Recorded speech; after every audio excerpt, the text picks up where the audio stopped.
నమస్తే, welcome to reality check. ప్రస్తుతం మనతో పాటు ఉన్నారు వైసీపీ అధికార ప్రతినిధి కారుమూరి వెంకటరెడ్డి గారు. సార్ నమస్తే అండి వెంకట గారు. నమస్తే అండి. జగన్మోహన్ రెడ్డి గారు అనంతపురం జిల్లా పర్యటన నిన్న మనం చూసాము. ఫస్ట్ ఆఫ్ ఆల్ ఆ పర్యటనకి సంబంధించి మీరేం చెప్తారు? జగన్మోహన్ రెడ్డి గారు వైఎస్ఆర్ కాంగ్రెస్ పార్టీ సంబంధించినటువంటి కార్యకర్త కురుబ లింగమయ్యని తెలుగుదేశం పార్టీ ప్రస్తుత రాప్తాడు ఎమ్మెల్యే ఎవరైతే ఉన్నారో మాజీ మంత్రి ప్రస్తుత ఎమ్మెల్యే పరిటాల సునేత బంధువులు వైఎస్ఆర్ కాంగ్రెస్ పార్టీ కార్యకర్తను హత్య చేస్తే ఆ కుటుంబాన్ని పరామర్శించి అక్కడ ఉన్నటువంటి వైఎస్ఆర్ కాంగ్రెస్ పార్టీ శ్రేణులందరికీ ధైర్యం అవటం కోసం జగన్మోహన్ రెడ్డి గారు ఆల్రెడీ నేను వస్తున్నా అని చెప్పి ప్రకటించారు. ఆ ప్రకటించిన దాని ప్రకారం జగన్మోహన్ రెడ్డి గారు ఒక ఏదైతే నేను పలానా రోజు వస్తున్నానో ఆ షెడ్యూల్ ప్రకారం నిన్న వచ్చారు. కానీ ఆ వచ్చినటువంటి సందర్భంలో ఏదైతే తెలుగుదేశం కూటమి ప్రభుత్వం బందోబస్తు కల్పించకపోవటం, హెలీప్యాడ్ దగ్గర మొత్తం వాళ్ళు ప్రజలందరినీ అక్కడ వదిలేసేసి జగన్మోహన్ రెడ్డి గారి భద్రతకు సంబంధించినటువంటి దాంట్లో ఇబ్బందికరమైనటువంటి వాతావరణం సృష్టించింది. అదే విధంగా అక్కడ ఉన్నటువంటి ప్రస్తుత ఎమ్మెల్యే అండ్ అక్కడ ఉన్నటువంటి ఎస్ఐ మాట్లాడుతున్నటువంటి మాటలు ఇంకా రెచ్చగొట్టేటటువంటి వాతావరణం అక్కడ కనపడతా ఉంది. వైఎస్ఆర్ కాంగ్రెస్ పార్టీ శ్రేణులను ఇంకా భయభ్రాంతులకు గురి చేయాలి, అలానే జగన్మోహన్ రెడ్డి గారిని ఏదో చేసేయాలనేటటువంటిది స్పష్టంగా కనపడుతుంది అనేది నిన్న పర్యటనలో మరొకసారి రుజువైంది. ఎందుకంటే జగన్మోహన్ రెడ్డి గారు ఈ 10 నెలల కాలంలో మీరు చూస్తే జగన్మోహన్ రెడ్డి గారు అనేక పర్యటనలకు వెళ్ళారు. అంతకుముందు వినుకొండలో రషీద్ అనేటటువంటి వైఎస్ఆర్ కాంగ్రెస్ పార్టీని నాయకుడిని హత్య చేస్తే ఆ రషీద్ కుటుంబాన్ని పరామర్శకు వెళ్ళినటువంటి సందర్భంలో కూడా మీరు చూశారు. ఏదైతే బుల్లెట్ ప్రూఫ్ వాహనం ఉంటే ఆ బుల్లెట్ ప్రూఫ్ వాహనం కూడా ఒక డొక్కు వాహనం ఇచ్చి దాంట్లో ఏసీ రానటువంటిది, ఆ వాహనం ఎప్పుడు ఎలా ఆగిపోతుందో తెలియనటువంటి వాహనం ఇస్తే జగన్మోహన్ రెడ్డి గారు ఆ వాహనంలో దిగి వెళ్ళిపోయినట్టు కూడా చూశారు. తర్వాత మీరు మిర్చి యార్డు దగ్గర కూడా బందోబస్తు లేకుండా జగన్మోహన్ రెడ్డి గారిని అక్కడ యొక్క పోలీసు కూడా లేకుండా ఇబ్బంది పెట్టినట్టు. వెంకట గారు, భద్రతకి సంబంధించి కూడా నా దగ్గర స్పెసిఫైడ్ గా క్వశ్చన్స్ ఉన్నాయి, దాని గురించి మాట్లాడదాము. అంతకు ముందు ఒక మాజీ ముఖ్యమంత్రి స్థానంలో ఉన్నారు, ఒక పార్టీకి అధినేత ఆయన వెళ్ళిన కార్యక్రమం అయితే మనం చూస్తున్నాము. ఒక వ్యక్తి చనిపోయారు, అసలు మీరు ఆరోపిస్తున్నట్టు వాళ్ళు చంపారా వీళ్ళు చంపారా అన్నది పక్కన పెడితే వ్యక్తి చనిపోయారు, పరామర్శ కార్యక్రమానికి అక్కడికి వెళ్ళారు. వెళ్ళిన తర్వాత అక్కడ జగన్మోహన్ రెడ్డి గారు వ్యవహరించిన శైలి కావచ్చు, మాట్లాడిన భాష కావచ్చు, పరిధులు దాటి మాట్లాడినట్టుగా ఖచ్చితంగా ఒప్పుకుని తీరాల్సింది. భాష మారింది. అక్కడ ఆ ప్రభుత్వ అధికారులు ఎవరైతే ఉన్నారో వాళ్ళ గుడ్డలు ఓడదీసి నిలబెడతాము అని మాట్లాడిన భాష ఎంతవరకు సమంజసం అంటారు మీరు? కరెక్ట్ అంటారా? అంటే మాజీ ముఖ్యమంత్రి అయిన ఆ హోదాలో ఉన్న వ్యక్తి మాట్లాడాల్సిన మాట తీరు ఇదే అంటారా? అంటే మేము ఇప్పుడు తప్పు చేసినటువంటి పోలీస్ అధికారిని అయ్యా అమ్మ నువ్వు బాగున్నావా, బిర్యానీ పెడతారా అని చెప్పి ఎవరైనా పిలుస్తారా?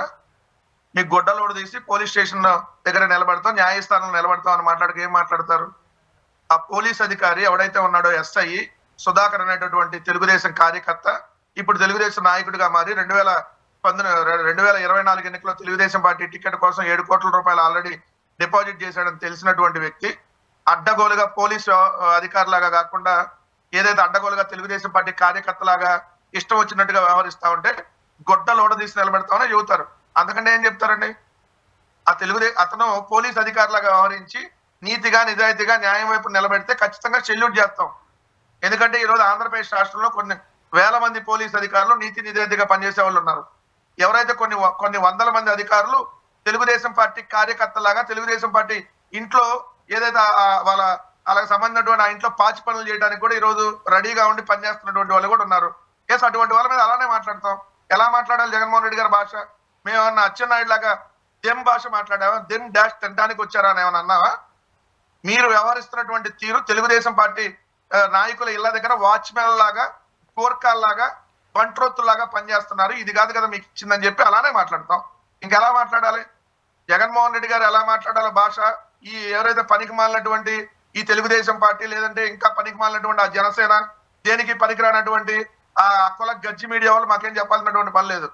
జగన్మోహన్ రెడ్డి గారు చాలా పద్ధతిగా మాట్లాడతారు. జగన్మోహన్ రెడ్డి గారు ఎవరి మీద కూడా ఒక మాట తూలి మాట్లాడరు. అవతల నాయకులను కూడా గౌరవం ఇచ్చి మాట్లాడతారు.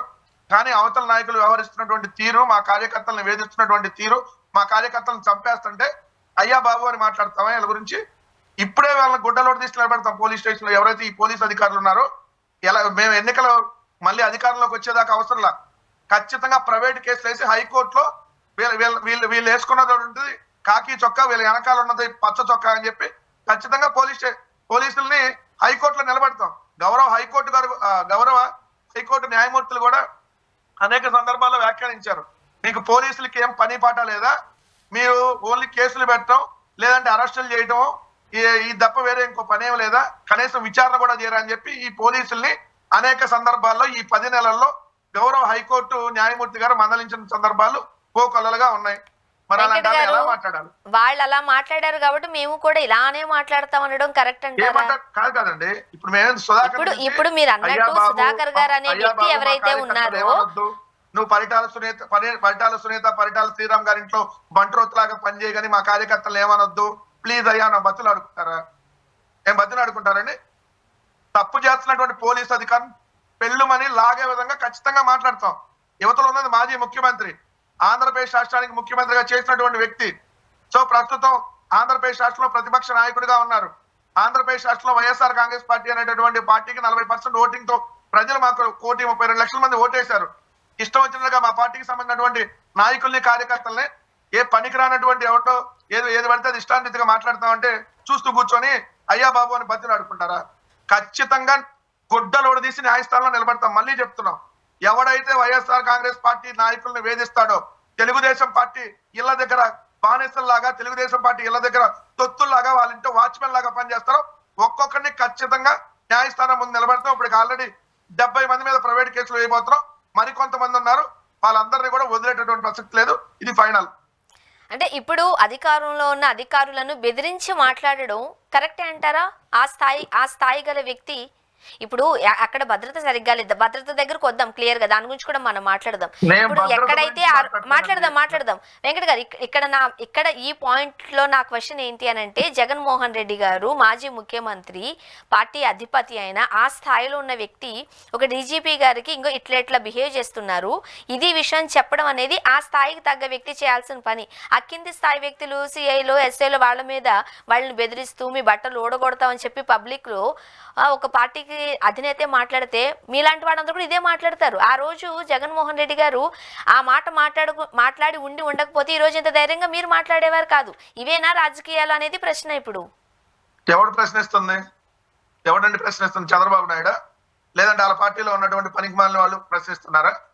మరి మేమన్నా పోలీసుల్ని తినడానికి వచ్చారా? డాష్ చేయడానికి వచ్చా? మేమన్నా ఆ మాటలు అన్నాము? పోలీసుల్ని తప్పు చేసినప్పుడు న్యాయపరంగా నిలబడతాం, గుడ్డలోడు తీసి నిలబడతాం అన్నాం. గుడ్డలోడు తీసి అలా చూస్తానికి గుడ్డలోడు తీసి నిలబడతాం అంటే మీ మొత్తం న్యాయస్థానంలో మీ భాగవతం ఏందో నిలబడతాం అని దానికి అర్థం. దాన్ని గుడ్డలోడు తీసి నిలబడతాం, ఏదో చూస్తానికి నిలబడతాం. ఇక వాళ్ళకి ఎప్పుడు అదే కోవాలి కాబట్టి ఆ మాట్లాడుకునే వాళ్ళకి అదే ఆలోచనలో ఉంటారేమో. మేము ఏమంటాం, నిన్ను బట్టలోడు తీసి నిలబడతాం అంటే ఏంటి దానికి అర్థం? మొత్తం నువ్వు చేస్తున్నటువంటి చేష్టల్ని న్యాయస్థానం ముందు నిలబెడతావు, నీ భాగవతం మొత్తం బయట పెడతావు. నువ్వు వేసుకున్నటువంటి బట్టలు కాకి బట్టలు, కానీ నువ్వు చేస్తున్నటువంటిది పచ్చ నాయకుల దగ్గర ఊడిగం. సో అది నిలబెడతామంటే ఏదో బట్టలోడు తీసి ఇలా అందాలు దుత్తానికి నిలబెడతాం అట్లా. సో దానికి అర్థం అది. వాళ్ళకేదో అర్థంగా వాళ్ళు ఆలోచించుకొని మీరు ఎలా ఎందుకు మాట్లాడుతున్నారు, అలా ఎందుకు మాట్లాడుతున్నారు? కడుపు కోతతో మాట్లాడుతున్నాం, మా బాధతో మాట్లాడుతున్నాం, మా ఆవేదనతో మాట్లాడుతున్నాం. మా కార్యకర్తలను చంపుతుంటే ఏం చేయాలి? చంపండి రా అని చెప్పి ఇష్టాన్నితిగా వదిలేస్తా కూర్చోవాలా? మీ ఎవరన్నా ఇంట్లో వాళ్ళకి ఆ బాధ తెలిసి చనిపోయిన వాళ్ళకి. సో ఈ పోలీస్ అధికారి వల్ల, ఈ ఎస్ఐ ఇప్పుడు ఉన్నటువంటి పోలీస్ వ్యవస్థ వ్యవహరిస్తున్నటువంటి తీరు వల్ల అనేక మంది వైఎస్ఆర్ కాంగ్రెస్ పార్టీ నాయకులు కుటుంబాలని కోల్పోయారు. అనేక మంది వైఎస్ఆర్ కాంగ్రెస్ పార్టీ నాయకుల ఆస్తులు పోయినాయి. ఈ రోజు ఒకరికి రక్షణ లేకుండా పోయింది ఏ ఒక్క వైఎస్ఆర్ కాంగ్రెస్ పార్టీ నాయకుడికి కార్యకర్తకి. మరి ఏ విధంగా మాట్లాడాలని? అయ్యా బాబు అని బొజ్జగిచ్చి తీసుకొని వచ్చి ఏదైనా మోతీచూరు లడ్డు ఇంట్లో పెట్టి అయ్యా మీరు అట్లానే చేయండి అయ్యా అంటారు ఎవడన్నా? ఖచ్చితంగా ఒకటైతే చెబుతున్నాం, మేము ప్రజాస్వామ్యతంగా ఓ రాజకీయ పార్టీని నడుపుతున్నాం. ఆంధ్రప్రదేశ్ రాష్ట్రంలో ప్రతిపక్ష నాయకుడిగా ముఖ్యమంత్రిగా వ్యవహరించినటువంటి వ్యక్తి జగన్మోహన్ రెడ్డి గారు. సో మాకు రూల్స్ వీళ్ళెవరు చెప్పాల్సినటువంటి పని లేదు. ఒకటైతే స్పష్టంగా క్లియర్ గా చెప్తా ఉన్నాం, పోలీసుల్లో చాలా మంది మంచి వాళ్ళు ఉన్నారు. ఆ మంచి వాళ్ళకి సెల్యూట్ చేస్తాం. ఎవడైతే బ్రోకర్ పనులు చేస్తారో, మళ్ళీ రిపీట్ చేసి చెప్తా, ఎవడైతే తెలుగుదేశం పార్టీ వాళ్ళ దగ్గర డబ్బుల కోసమో ఇంకో పదవుల కోసమో బ్రోకర్ పనులు చేస్తున్నారో వాళ్ళని ఖచ్చితంగా న్యాయస్థానాల్లో గుట్టలోడు తీసి నిలబెడతాం.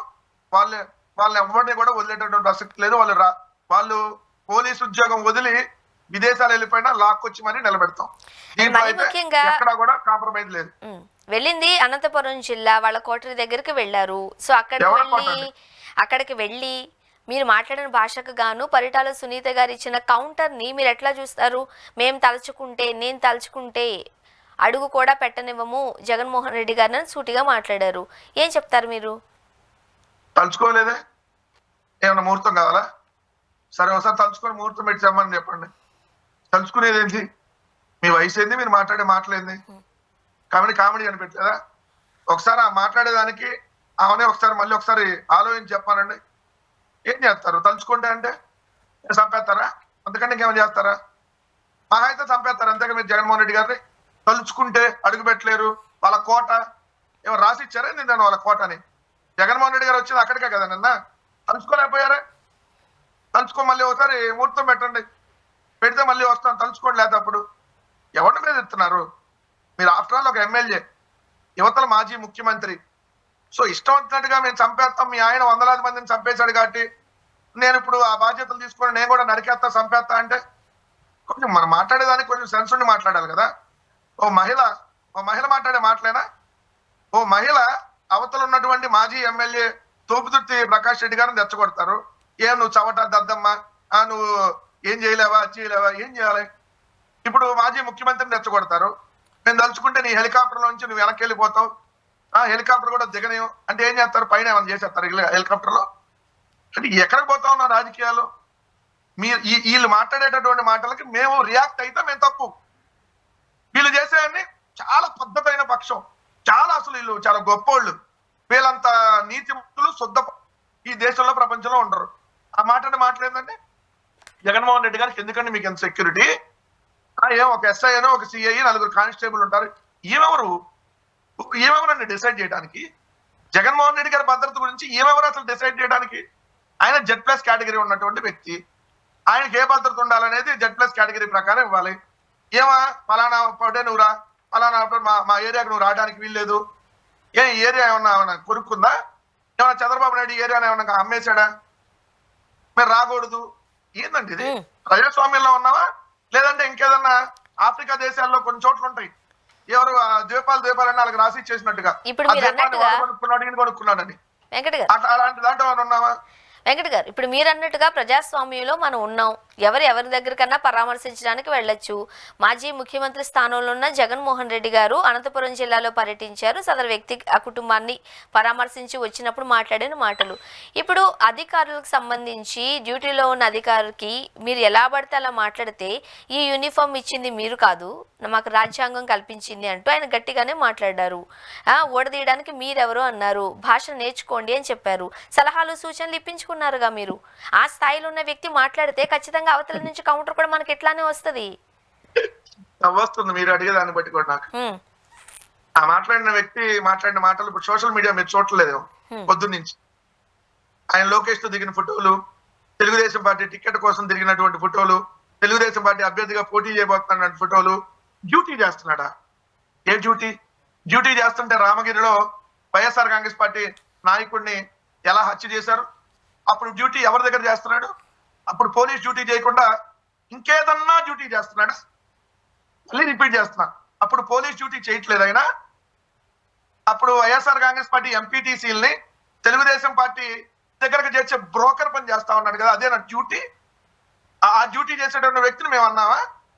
పోలీసులు పోలీస్ డ్యూటీ చేయాలి, వేరే డ్యూటీ చేయకూడదు. మరి ఇట్లాంటి వ్యక్తి చేసిన డ్యూటీ ఏంది? ఏ డ్యూటీ? ఆ డ్యూటీని నేను మళ్ళీ రిపీట్ చేసి చెప్పాలా? చెప్తే తలకాయ ఎక్కడ పెట్టుకుంటారు?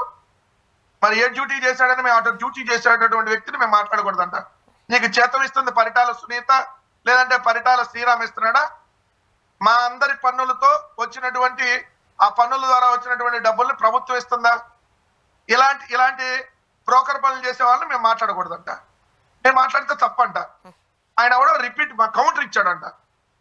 అంటే ఒక మాజీ ముఖ్యమంత్రికి మీరు అన్నట్టుగా ఒక ఆఫ్టర్ ఆల్ ఒక తెలుగుదేశం ఇంటి దగ్గర వాచ్మెన్ గా పనిచేసే ఒక ఎస్ఐ అతను కౌంటర్ ఇస్తే మళ్ళీ కౌంటర్ అని మీరు అందరూ అంటున్నారంటే నా భూతో నా భవిష్యత్తు. వెంకటరెడ్డి గారు, మీరు పార్టీకి సంబంధించి మాట్లాడుతున్నారు. వెంకటరెడ్డి గారు మ్యూజియంలో పెట్టాలి తీసుకెళ్లి. వెంకటరెడ్డి గారు మ్యూజియంలో పెట్టాలి. ఎవరైతే కౌంటర్ ఇచ్చాడన్నారో అంటే మ్యూజియంలో పెట్టాలి.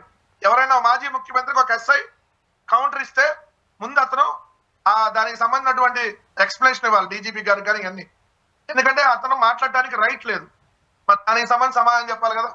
ఇష్టం ఉన్నట్టు ఎవరి మీద పడితే వాళ్ళు మాట్లాడడానికి వాళ్ళకి అధికారం ఉందా? లేదు కదా. మరి అతను చేసిన తప్పని అనుకుండా అతను ఏదో కౌంటర్ ఇచ్చాడు. ఎవరు కౌంటర్ ఇచ్చారు?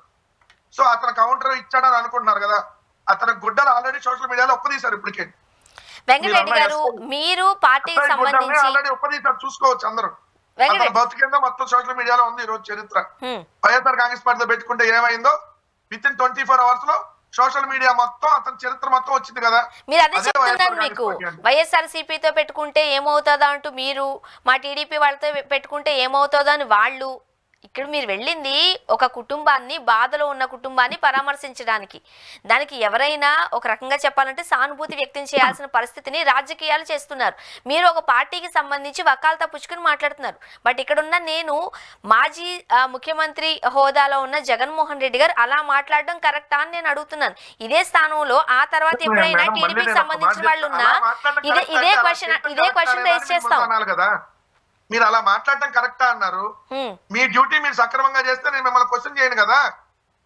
క్వశ్చన్ చేయడానికి ఆ భాషే వాడాలా చేస్తారు వెంకట గారు? ప్రజాస్వామ్యంలో పోలీస్ అధికారి పోలీసు డ్యూటీ చేయకుండా తెలుగుదేశం పార్టీకి సంబంధించినటువంటి డాష్ డ్యూటీలు చేస్తుంటే అతను మీరు క్వశ్చన్ చేయకూడదు అని అంటే అసలు ఇది మనం మనుషులమా? ఇంకా క్వశ్చన్ చేయొద్దు అని ఎవరు అనట్లేదు. క్వశ్చన్ చేయొద్దు అని అనట్లేదండి. క్వశ్చన్ చేయడానికి ఆ భాషే వాడాలా అంటున్నా నేను. క్వశ్చన్ చేయడానికి ఆ భాషే వాడాలా? అలాంటి మాటలే మాట్లాడాలా? అవి తప్ప ఇంకేమీ లేవా క్వశ్చన్ చేయడానికి అనేది? ఇక్కడ నా క్వశ్చన్. ఎవడండి ఆ మాట అంది? ఎవడు ఇలాంటి క్వశ్చన్ చేయకూడదు అన్న పనికి మాలినాడు ఎవడు అంటున్నా? ఎవడా తెలుగుదేశం బ్రోకర్లా, జనసేన పార్టీలో పనికి మాలినటువంటి ఆ తెలుగుదేశం ఊడికి చేసే బానిసలు అన్నారా? మరి వాళ్ళు మాట్లాడిన భాషలో తెం భాష ఎవడు మాట్లాడాడు? వాళ్ళు మాట్లాడిన తప్పే. వినండి, చంద్రబాబు నాయుడు ఏమైంది? 70 ఏళ్ళు వయసుంది కదా. అప్పటికే 70 ఏళ్ళు వయసుంది కదా. ముఖ్యమంత్రిగా 3 సార్లు పనిచేశాడు కదా. పోలీసులను ఉద్దేశించి 18/2/2023 నా దగ్గర మీరు పనిచేయాలి. ఎవరైనా నా దగ్గరకు వస్తే ఖబర్దార్, జాగ్రత్తగా ఉండండి. పోలీసులకు చెప్తున్నా, ఇక్కడ రావడానికి వీల్లేదు. ఆ డిఎస్పీకి సహాయం చేయొద్దు, ఆ సిఐకి సహకరించొద్దు. వీళ్ళు సంఘ విద్రోహ శక్తులు. ఎవడండి మాట్లాడింది? ఇప్పుడు ప్రస్తుత ముఖ్యమంత్రి. అప్పుడు 70 ఏళ్ళు, ఇప్పుడు రేపు పొద్దున 4/20/2025 అంటే రేపు 20వ తారీఖు వస్తే 75 ఏళ్ళు వస్తాయి ఈ మనిషికి. ఈ మనిషి మాట్లాడిన మాటలు 72 ఏళ్ళ వయసులో మాట్లాడిన. మరి ఈ మాట్లాడిన మాటలేంది? వీళ్ళందరూ మాట్లాడితే సంసారం అండి. అసలు వీళ్ళందరూ గొప్ప వాళ్ళు లేరండి. ఆడకూడదు. వైఎస్ఆర్ కాంగ్రెస్ పార్టీ ఏం ప్రశ్నించకూడదండి. వీళ్ళు ఏం మాట్లాడినా చాలా సంసారం. వాళ్ళు కూడా మాట్లాడకూడదు. వాళ్ళు మాట్లాడారని మీరు మాట్లాడారని వాళ్ళు మాట్లాడడం కరెక్ట్ కాదు అనేది నా ఉద్దేశము. సరే, నెక్స్ట్ మాట్లాడదాం. ఇక సెక్యూరిటీ దగ్గర పెడదామండి. ఇప్పుడు మీ కుటుంబానికో ఇంకొకరికో జరిగితే ఆ బాధ అర్థం అవుతుందండి. ఎందుకంటే మీరు మాట్లాడొద్దు. ఆ ఎస్ఐ సక్రమంగా వ్యవహరించాడా? ఆ ఎస్ఐ అనే అతను తెలుగుదేశం పార్టీకి ఒక బ్రోకర్ గా, ఒక వాచ్మెన్ గా పనిచేస్తుంటే మీరు అటువంటి అతన్ని బుజ్జగిస్తూ అయ్యా బాబు అని మాట్లాడాలంటే ఇది సమాజంలో కుదిరిద్దా? అంటే మీరు అతను ఏమన్నా, అతను దెబ్బ కొట్టినా, లేదు మీ కార్యకర్తలు అతను చంపేసినా మీరు మాత్రం ప్రశ్నించొద్దంటే మేమైతే గాంధీ మాత్రం కాదండి. మీరైతే మీకు అట్లాంటి జరిగితే మీరు ప్రశ్నించకుండా ఉండండి. మేమైతే ప్రశ్నించద్దని ఎవరు అనట్లేదు. ఒక మాజీ ముఖ్యమంత్రి స్థానంలో ఉన్న వ్యక్తి బట్టలు ఓడదీసుకొడదాం అన్న మాట ప్రజాస్వామ్యంలో, రాజ్యాంగ పరిధిలో ఉన్న మనం ఎంతవరకు కరెక్ట్ అనేది ఇక్కడ. సరే, నెక్స్ట్ మనం జగన్మోహన్ రెడ్డి గారికి ఎవరు కొడతానల్లా, ఎవరు చంపుతానల్లా, న్యాయపరంగా అతని బట్టలు తీసి నిలబెడతామన్నారు. Right, sorry. కాకి బట్టలు వెనక పచ్చ దుస్తులు వేసుకొని పచ్చ పార్టీకి సంబంధించినటువంటి వాళ్ళ ఇంట్లో ఊడిగం చేస్తున్నాడు కాబట్టి న్యాయస్థానం ముందు బట్టలు తీసి నిలబెడతా ఉన్నాం. దానికి అర్థం వేరుంది. సో దాన్ని ఏదో తప్పుదో పట్టించేటువంటి కార్యక్రమం చేస్తే ఆ చేసేటువంటి వాళ్ళకి వదిలేద్దాం. ఓకే, నెక్స్ట్ ఇప్పుడు మాజీ ముఖ్యమంత్రి స్థానంలో ఉన్నారు. Z+ కేటగిరీలో సెక్యూరిటీ కల్పించాల్సిన బాధ్యత ప్రస్తుత ప్రభుత్వం మీద ఉంది. జగన్మోహన్ రెడ్డి గారు గుంటూరు మిర్చియార్డ్ దగ్గరకు వెళ్ళినప్పుడు కావచ్చు, లేకపోతే ఇప్పుడు నిన్న అనంతపురం జిల్లా పర్యటనలో కావచ్చు, ఎక్కడికి వెళ్ళినా సెక్యూరిటీలో మాత్రం మనం కాస్త ఇబ్బందికరమైన పరిస్థితులనే చూస్తూ ఉన్నాం. ఎలా చెప్తారు మీరు? ఇప్పుడు దాకా అదే నేను చెప్తుంది. మాజీ ముఖ్యమంత్రిని ఒక ఆఫ్టర్ ఆల్ ఒక ఎస్ఐ ఇష్టం వచ్చినట్టు ఒకటికి వచ్చినట్టు వాగుతాడు.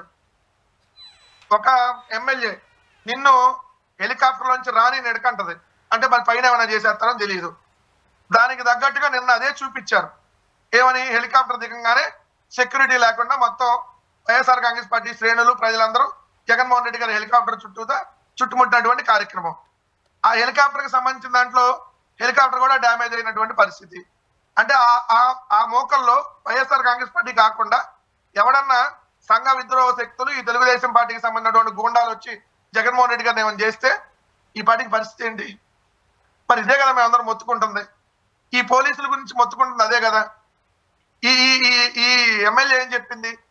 పోలీసులు అసలు మీరు వద్దు, ఆమె జగన్మోహన్ రెడ్డి గారు సెక్యూరిటీ వద్దు అని ముందే చెప్పిందా? వద్దు అని చెప్పినప్పుడు మరి ఇంకెందుకు వస్తారు? లోకల్లో ఎమ్మెల్యే చెప్పినప్పుడు కాదని వస్తారా? కాదు కదా. మరి వీటన్నిటి గురించే కదా మేము కూడా డిస్కస్ చేస్తుంది. ఇది మా బాధ, ఆవేదన. ఇంత 5 కోట్ల మంది ఆంధ్రప్రదేశ్ రాష్ట్ర ప్రజలకి మంచి చేసి మేలు చేసినటువంటి వ్యక్తి, కరోనా లాంటి సమయంలో కూడా ప్రజలందరికీ సేవలు చేసి ఒక మంచి ముఖ్యమంత్రిగా పేరు తెచ్చుకున్నటువంటి జగన్మోహన్ రెడ్డి గారిని లేకుండా చేయాలని ప్రయత్నం చేస్తుంది. దాంట్లో భాగంగా కొంతమంది తెలుగుదేశం తొత్తులైనటువంటి పోలీసుల్ని వాడుకుంటుంది ఈ ప్రభుత్వం అని పట్టుకొని చెప్తా ఉన్నాం.